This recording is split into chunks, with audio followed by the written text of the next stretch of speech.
Oke, terima kasih kepada kelompok 5 yang sudah presentasi. Untuk kelompok selanjutnya, kepada kelompok 6, kami persilahkan. Saya persilahkan.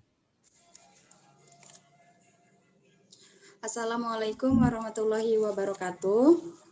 Selamat malam.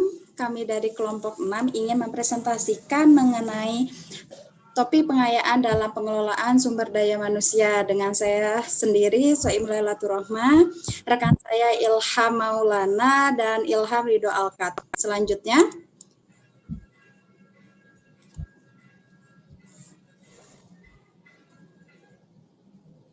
mohon maaf, selanjutnya.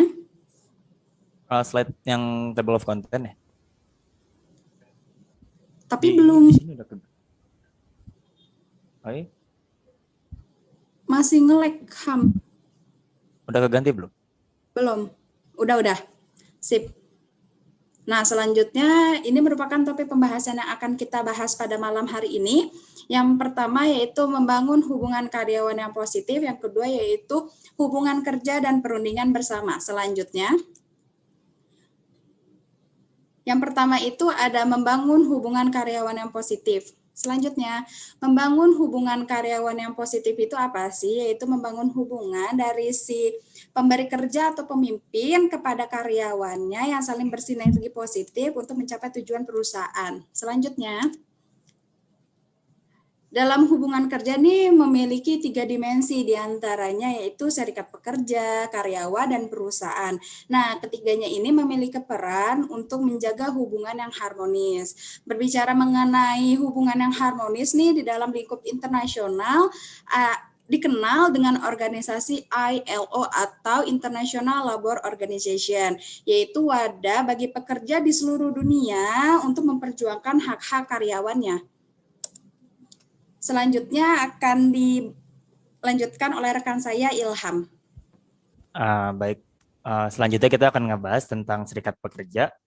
Jadi serikat pekerja itu kayak organisasi yang dibentuk untuk melindungi hak-hak karyawan atau buruh. Nah, serikat pekerja ini tuh didirikan agar karyawan dapat menyelesaikan permasalahan terkait pemenuhan hak kerja mereka oleh perusahaan.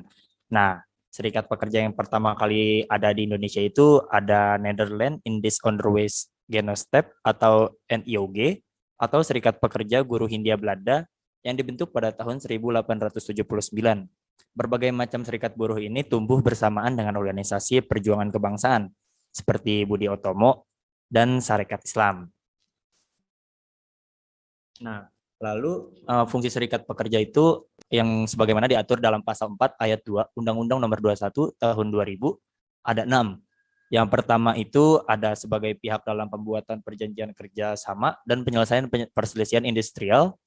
Yang dimaksud adalah serikat pekerja menjadi penghubung ataupun penengah apabila terjadi sebuah pembuatan perjanjian dan menjadi penengah apabila terjadi sebuah perselisihan. Lalu yang kedua ada sebagai wakil pekerja atau buruh dalam kerjasama di bidang ketenaga kerjaan sesuai dengan tingkatannya. Nah, lalu yang ketiga tuh sebagai sarana menciptakan hubungan industrial yang harmonis, dinamis, dan berkeadilan sesuai dengan peraturan perundang-undangan yang berlaku.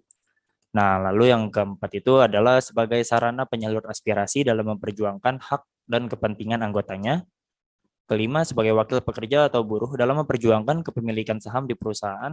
Dan yang keenam adalah sebagai perencana, pelaksana, dan penanggung jawab pemogokan kerja atau buruh sesuai dengan peraturan perundang-undangan yang berlaku. Lalu selanjutnya kita akan membahas dari tujuan serikat pekerja ini. Yang pertama itu adalah membela hak pekerja. Nah, salah satu fungsi dan manfaat dari serikat pekerja ini tuh untuk mendukung karyawan yang mungkin memiliki masalah terkait dengan hak dan kewajibannya dalam bekerja, sehingga mereka dapat kesempatan untuk hidup sejahtera. Lalu yang kedua itu ada memperbaiki aturan di perusahaan karyawan. Nah, serikat pekerja ini dapat berperan sebagai penengah antara karyawan dengan manajemen perusahaan. Dan yang ketiga ini ada menyampaikan aspirasi karyawan kepada perusahaan. Nah, di sini fungsi dari manfaat serikat pekerja ini bisa untuk bisa membantu karyawan agar pendapat mereka juga dapat didengarkan oleh perusahaan. Nah, lalu kira-kira apa lagi sih dari tantangan dalam hubungan kerja? Nah, hubungan kerja karyawan itu secara khusus akan menghadapi tantangan yang timbul akibat gangguan pada karyawan. Jadi yang dimaksud di sini itu bisa aja kayak misalkan gangguan asap rokok, debu, dan lain-lainnya. Nah, lalu kerjasama antara serikat pekerja dan manajemen. Nah, jadi sikap kerjasama itu harus dikembangkan kedua belah pihak agar organisasi dapat berjalan dengan lancar dan tercapai pemenuhan kepentingan yang saling menguntungkan. Artinya itu harus ada sikap proaktif dari Departemen Manajemen Sumber Daya Manusia. Mungkin selanjutnya akan dilanjutkan oleh Irham ya. Ya, terima kasih Irham. Selanjutnya, cara meningkatkan kerjasama antar perusahaan dan serikat karyawan. Yang pertama yaitu konsultasi awal, yang dimaksud adalah membahas masalah-masalah yang ada sebelum menjadi masalah yang bersifat formal. Yang slide 13,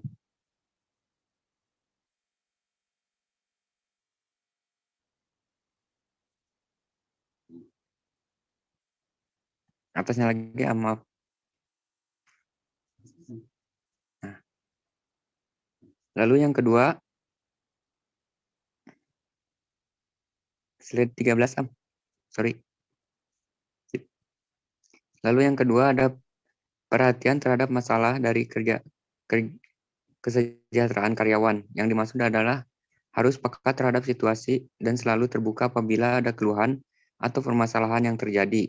Dan yang terakhir adalah memungkinkan kedua belah pihak yang mencari penyelesaian atas masalah yang ditimbulkan. Selanjutnya, next. Lalu bagaimana cara menjaga hubungan karyawan dengan baik? Hubungan tidak harmonis sering terjadi dalam perusahaan karena hanya memandang karyawan sebagai alat untuk mencapai keuntungan saja, agar memiliki hubungan baik dengan karyawan. Ada beberapa hal yang perlu diketahui, yaitu selanjutnya, yang pertama, saling menghormati dan menghargai. Kita harus timbulkan rasa saling menghormati dan menghargai antar karyawan. Dengan membuat karyawan merasa dihormati dan dihargai dapat membuat karyawan termotivasi meningkatkan kinerjanya. Lalu yang kedua, berkomunikasi dengan baik. Dengan berkomunikasi dengan baik dalam kesempatan apapun, baik komunikasi secara langsung, dalam meeting, atau melalui email atau telepon. Yang ketiga, luangkan waktu untuk karyawan. Selain berkomunikasi dengan karyawan, waktu untuk karyawan juga penting agar hubungan baik terjalin. Yang keempat, bersikap adil kepada karyawan. Perlakuan tidak adil pada karyawan merupakan salah satu penyebab terjadinya penyelisihan. Terima kasih. Selanjutnya akan dilanjutkan oleh kawan saya. Ada suaranya nggak? Nah, Ada. mungkin selanjutnya akan kita bahas ke bab 2-nya, yaitu labor relation and collective bargaining atau hubungan kerja dan perundingan bersama. Nah, jadi collective bargaining yang dimaksud ini tuh proses di mana para wakil atau di dua kelompok itu bertemu dan bermaksud untuk merundingkan atau menaik suatu perjanjian yang mengatur hubungan dari kedua pihak di waktu yang akan datang. Nah, tujuan dari perundingan kolektif ini tuh adalah untuk menyusun suatu perjanjian kerja. Nah, perjanjian labor agreement menguraikan berbagai hak, kewajiban, dan tanggung jawab manajemen. Nah, karyawan secara individu dan serikat pekerja. Tujuan lainnya itu adalah perundingan bersama atau perundingan kolektif. Adalah proses negosiasi antara pengusaha dan sekelompok pekerja yang bertujuan untuk mengatur perjanjian gaji, kondisi pekerja, dan hak-hak pekerja. Nah, lalu ada dua tipe dasar perundingan kolektif. Yang pertama ada perundingan tradisional dan perundingan integratif. Nah, perundingan tradisional itu seperti mengenai distribusi benefit, yaitu pengupahan, kondisi kerja, promosi, pemusatan hubungan kerja, dan lain-lain. Lalu yang kedua, ada perundingan integratif atau jarang terjadi, berkaitan dengan masalah kepentingan timbal balik kedua pihak yang lebih besar dan terutama yang menyangkut upaya pemecahan masalah atau perdamaian konflik-konflik yang terjadi. Nah, mungkin selanjutnya akan dilanjutkan oleh Soim ya.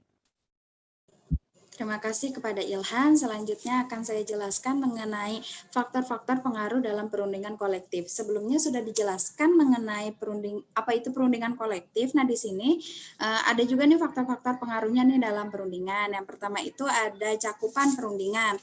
Nah, yang terkena dampak dari hasil perundingan ini biasanya itu seorang karyawan. Yang kedua itu ada tekanan perundingan serikat karyawan. Di sini ada tiga tipe tekanan yang digunakan karyawan untuk menekan suatu perusahaan. Yang pertama itu pemogokan kerja, yang kedua itu mencegah atau menghalangi seorang karyawan yang ingin masuk kerja saat diadakannya pemogokan.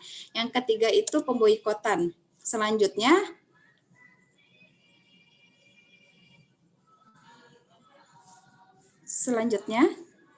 slide selanjutnya, mohon maaf.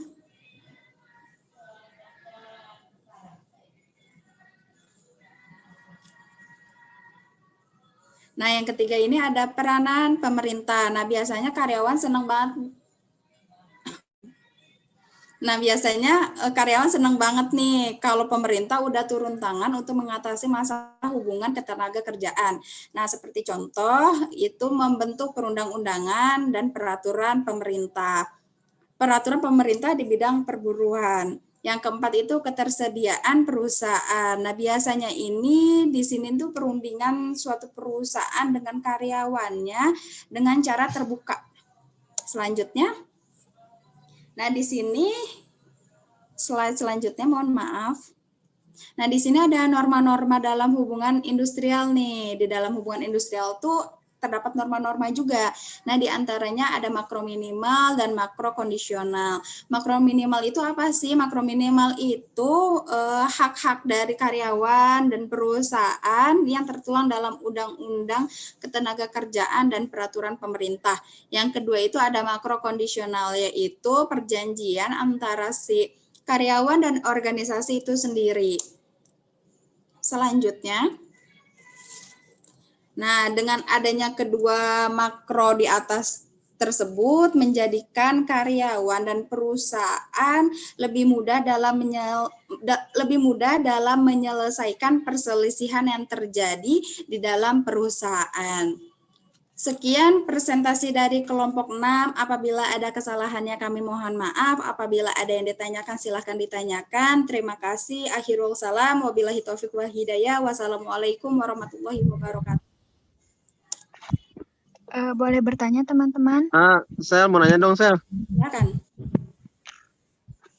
Cynthia dulu apa? Sandi? Ya boleh, Cynthia dulu boleh. Apa sih alasan utama para karyawan yang harus bergabung di serikat pekerja kayak gitu? Alasan utama yang biasanya orang-orang bertanya ya? Iya. Oke, dijawab aja langsung ya Cynthia. Biasanya nih alasan utama bergabungnya karyawan ke serikat pekerja itu biasanya pertama itu dengan alasan mendapatkan haknya secara adil, hak karyawan secara adil. Terus yang kedua mendapatkan kondisi kerja yang baik. Terus yang ketiga itu melindungi diri karyawan nih dari tindakan sewenang-wenang manajemen perusahaan. Seperti itu Cynthia, apakah cukup? Oh, jadi kayak lebih kita tuh ada dekingan mungkin ya? Iya, seperti itu. Oh, gitu, paham Im. Makasih ya Im. Ya, terima kasih. Ya. Sama-sama. Saya mau nanya dong.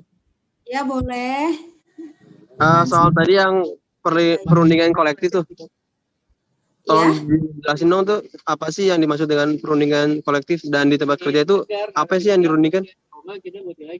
Perundingan kolektif, apa itu perundingan kolektif ya? Terus yang dirundingkan tuh apa sih? Oh iya. Nah, perundingan kolektif itu suatu proses di mana manajemen dan serikat pekerja ini bertemu kemudian berunding suatu kesepakatan tentang tenaga pekerjaan gitu. Itu sih inti dari perundingan kolektif. Nah, apa sih yang dirundingkan? Nah, biasanya tuh yang dirundingkan itu seperti upah, gaji, terus jam kerja. Biasanya kayak gitu sih, Sandi. Apakah cukup?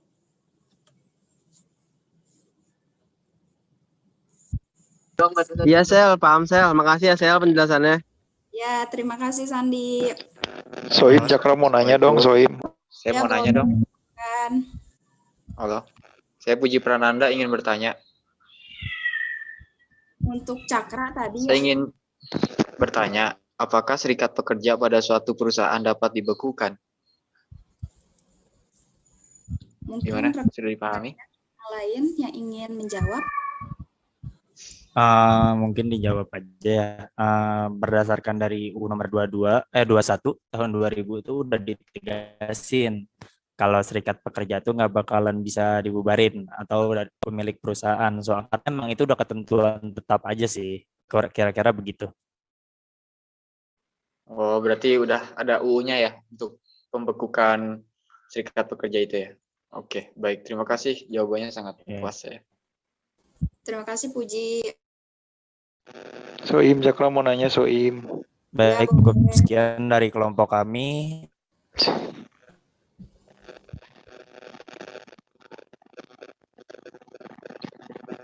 Gimana? Mau ditutup aja ya udah nggak apa-apa.